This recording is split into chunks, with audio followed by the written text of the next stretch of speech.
With a story on reducing your breast cancer risk, here's our reporter, Laura Windsor. Breast cancer can affect anyone. Each year, about 250,000 people, primarily women, will be diagnosed and about 40,000 will die from it. As we learned from Dr. Jason Cord of Desert Regional Medical Center in Palm Springs, reducing your risk of getting breast cancer is your best prevention. Now, the first big risk factor for breast cancer in general is being female. And there's not much you can do about that. And then the second biggest risk is getting older. The average age of diagnosis is 65, and only 1% of women are diagnosed before the age of 30. So basically the first two risk factors are things you can't change. And that doesn't leave people feeling very empowered. So you got to look into the things that you can change. And in order to do that, we have to look at relative risk. In other words, if somebody doesn't do a certain thing, what kind of risk are we talking about as opposed to if they do those things?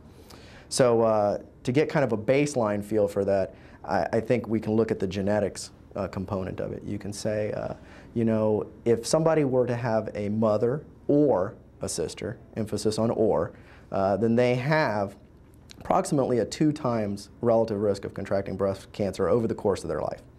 If you make that or into an and you make it a mother and a sister, that relative risk jumps and goes somewhere in the neighborhood of 3 to 14 times the baseline risk. And that depends mostly on how many sisters are in that and trail.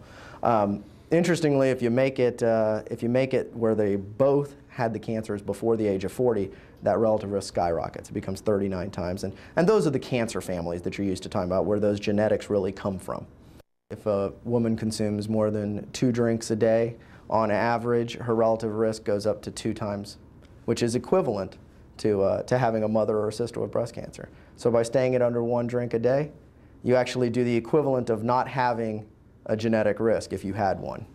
If you yourself are the smoker and you're female, 4.4 times the relative risk. So you're up in the same range as the person who has a mother and a sister with breast cancer.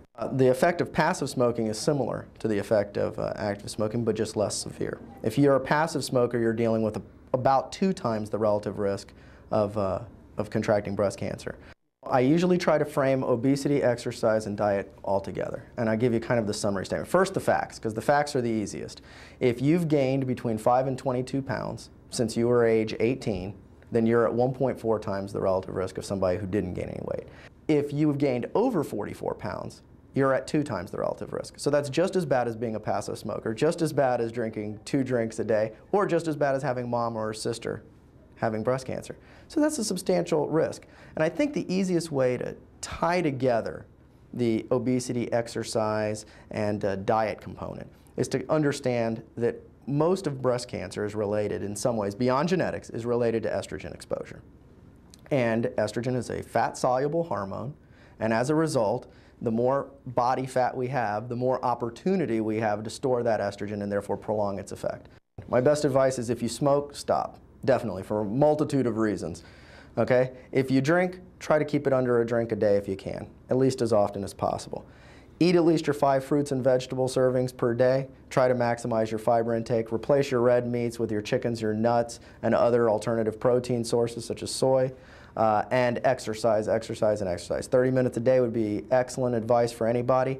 You reduce your breast cancer risk with exercise alone, depending on which study you quote, between 25% and 72% with exercise alone, you reduce your risk. And that's not really just a breast cancer risk as well. It also has effects on Alzheimer's disease and many other cancers as well. So that would be eat right, don't smoke, minimize your drinking, and definitely get your exercise in. The greatest risk factor for breast cancer is being a woman, so be sure to get your yearly mammograms. For the American Health Journal, I'm Laura Windsor.